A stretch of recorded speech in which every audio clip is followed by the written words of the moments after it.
roller blinds are not only a quick and inexpensive way of blocking out daylight and adding privacy, but they also add colour, texture and can make a bold design statement to a window space. There's two ways a blind can be fitted: on the outside of the window, face fitting, or taken into the recess.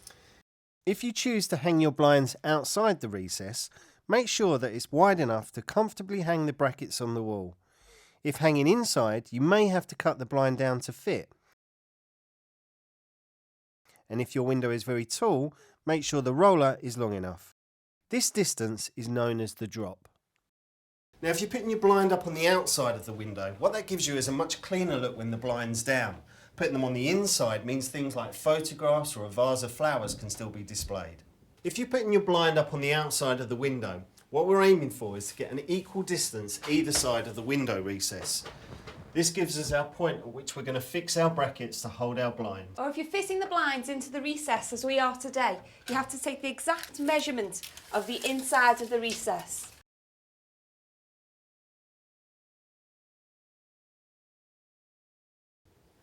The good thing about a roller blind on a window like this is that you don't have to worry about the measurement of the drop, as the excess stays at the top of the roller blind.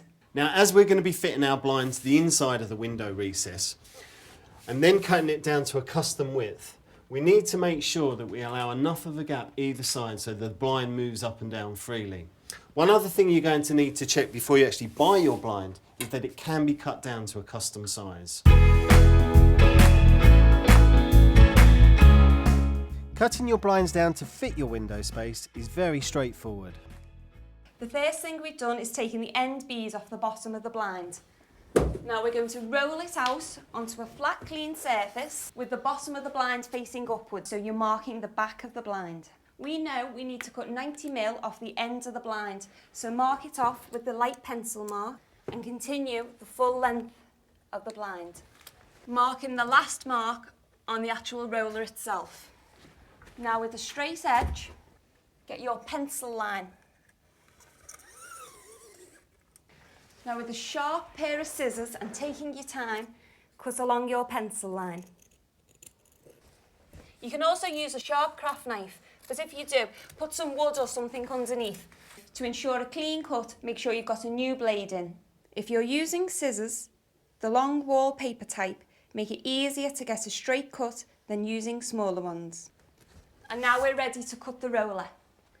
Now roller blinds are usually made of either plastic, cardboard or aluminium and can be easily cut with a hacksaw.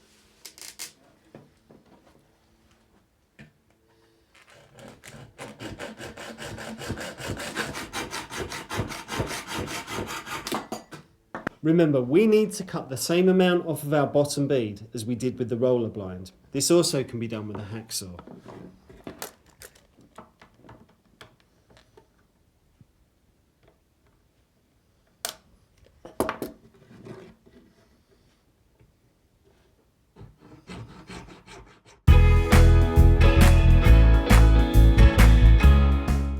You now need to decide from which side you actually want to control your blind.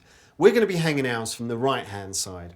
So finding the cord that pulls the blind up and down and locating the bracket that actually fits with it, we know that this bracket is the one that's going to be fixed to the right hand side of our window frame.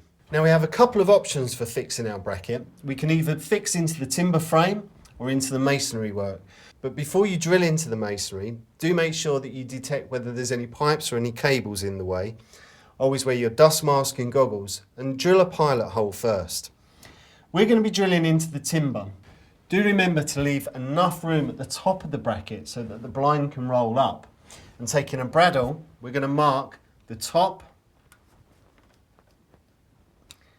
and the bottom of our bracket. These are the points that we're going to fix our screws into. Taking your time, locating the screw into the hole you've made with the bradawl, we're going to fix our top screw. We're using self-tapping screws which can be screwed directly into the woodwork.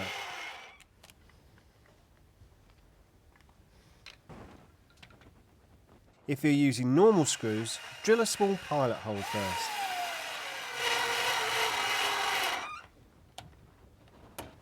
Then we repeat the same process on the other side of the window. So as we did with our first bracket, we need to measure down exactly the same distance to the top of our bracket. We then take the second bracket and mark our top and bottom holes, and then take our screws.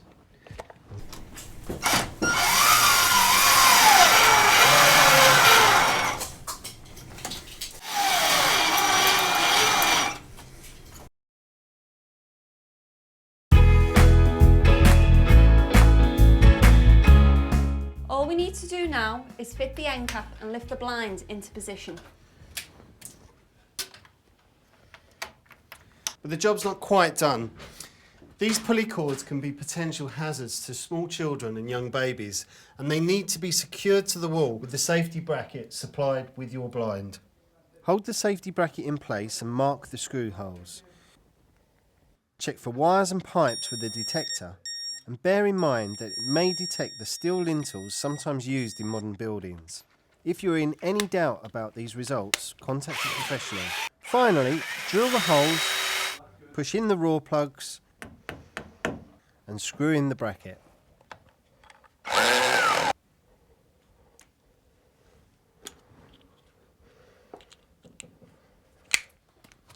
Also remember never to place any beds, cots or any other furniture that a small child could climb up and reach this cord.